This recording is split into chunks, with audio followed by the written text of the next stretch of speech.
Hello, Shabbat Shalom, everyone. I am coming to you live from Israel. In back of me is Yerushalayim. We're in Mevaseret Zion. I'm coming to visit my son Yehuda, who is holding the camera right now. Thank you very much, Yehuda. I wanted to combine an idea that would encapsulate Thanksgiving, this week's parsha, Yosef, and Chanukah next week. And what do all three have in common? And that is hakarat hatov, gratitude, thanksgiving. But in order to feel grateful for something, or for the things in life that aren't hitting you over the head as God just did something great for me, you need to be able to see a little behind what meets the eye, to be able to sort of peel the onion away, and that's what Joseph was known for. We're introduced to Yosef in this week's parsha, but more than any other biblical personality, Yosef is able to see God behind events in his life where God is not always so obvious. And he gets thrown into a pit by his brothers and sold into slavery in ancient Egypt. But when his brothers he reveals himself to them, he says, Ki l'mechiah shlachani Mitzrayim. This is all part of God's plan. I know that all of these things, not even great things, were supposed to happen to me so that something amazing, God has a plan. And in order to really feel hakarat hatov, gratitude for things in our lives, we have to know that there is a plan.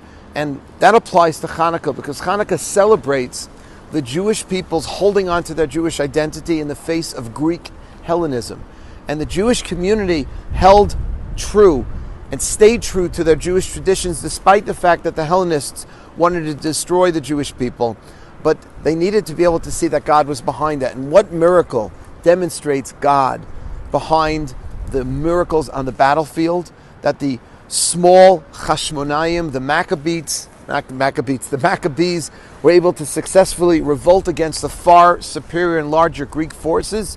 When they went into the temple, they found this little one cruse of oil, and it somehow lasted not for one day, but for 8. And that is a clear indication that something supernatural, that God is behind everything. But we have to learn to see God not only behind the supernatural, but to see God in our everyday mundane lives. Joseph was able to do that. And that's why he could be a grateful person, because when you see that Hashem is doing things for us, even when it's not so obvious, that allows us to be thankful.